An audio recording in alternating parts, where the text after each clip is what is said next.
এই মুহূর্তে সরাসরি খবর ট্রেনের ক্যামেরা পার্সন আপনাদেরকে দেখাচ্ছে। দেখতে পাচ্ছেন জল দুদিনের বর্ষণেই কিন্তু কেশপুরের কুবাই নদীর জল ক্রমশই বাড়ছে, আর তাতেই কিন্তু এলাকার চাষি থেকে মানুষেরা আতঙ্কিত।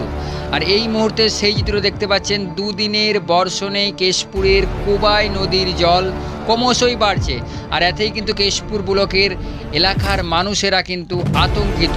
বিভিন্ন কাঁচা বাড়ি কিন্তু ক্ষতির সম্মুখীন হয়েছে, এমনটাই সূত্র মারফত জানতে পারছি। কিন্তু ব্লক প্রশাসনের তরফ থেকে কিন্তু কন্ট্রোল রুম খোলা হয়েছে, সেই কন্ট্রোল রুমেই যোগাযোগ করতে পারবেন এলাকার মানুষেরা, তাদের অভিযোগ জানাতে পারবেন। আর এই মুহূর্তে সরাসরি আবারও বলে রাখি আপনাদিকে যে দুদিনের বর্ষণেই কেশপুরের কুবাই নদীর জল ক্রমশই বাড়ছে, এলাকার মানুষেরা আতঙ্কিত।